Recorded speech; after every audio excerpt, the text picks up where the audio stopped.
This is a poem by Charles Baudelaire. It is called The Blessing, and it's a selection from The Flowers of Evil.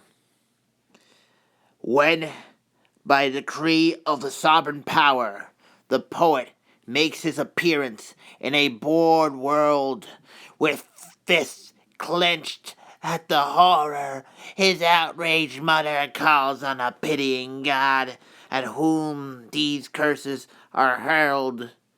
Why was I not made to litter a brood of vipers rather than conceive this human mockery? My curses on that night whose ephemeral pleasures filled my womb with his avenging treachery, that I must be chosen among all women that are to bear the lifetime grudge of a sullen husband, and since I can't get rid of this caricature, filing it away like old letters to be burned, on what you have devised for my punishment, I will let all your hate of me rebound. I will torture this stunted growth until its bent branches let fall every blighted bud to the ground.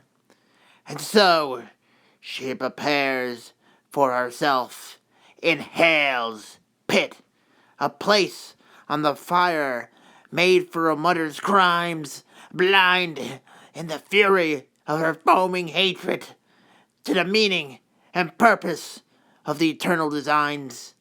Meanwhile, under the care of an unseen angel, the disinherited child revels in the sun's bright force. All that he eats and drinks can fill him with memories of the food that was heaven's, the wind his plaything, any cloud a friend, the spirit watching can only weep to see how in childhood his way of the cross is lightened with the wild bird song of his innocent gaiety. Those he would love look at him with suspicion, or else, emboldened by his calm experiment with various possible methods of exciting derision, by trying out their cruelty on his complaint, they mix ashes or unspeakable filth with the bread and the wine of his daily communion, drop whatever he may have touched with the affected thread, and studiously avoid wherever he may step.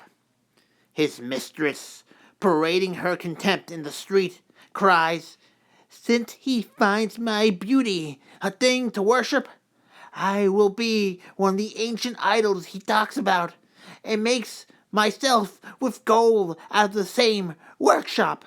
I will never have enough of his kneelings and offerings until I'm sure that the choice foods, the wines, the nard, the incense, the myrrh that he brings as other men would to the Virgin's shrine. And when I'm sick to death of trying not to laugh at the farce of my black masses, I'll try the force of the hand he calls frail. My nails will dig a path like harpies to the heart that beats for me, of course. Like a nestling, trembling, and palpitating, I will pull that red heart out of his breast and throw it down for my favorite dog's eating. Let him do whatever he likes with the rest." A serene piety lifted the poet's gaze, revealed heaven opening on a shining throne, and the lowered vision of the world's raving rage it shut off by the sheet lightnings of his brain. Be blessed, O my God, who gives suffering as the only divine remedy for our folly, as the highest and purest essence, preparing the strong in spirit for ecstasies most holy. I know that among the uplifted legions of saints a place awaits the poet's arrival, and that among the powers, the virtues, the dominations, he too is summoned to heaven's festival.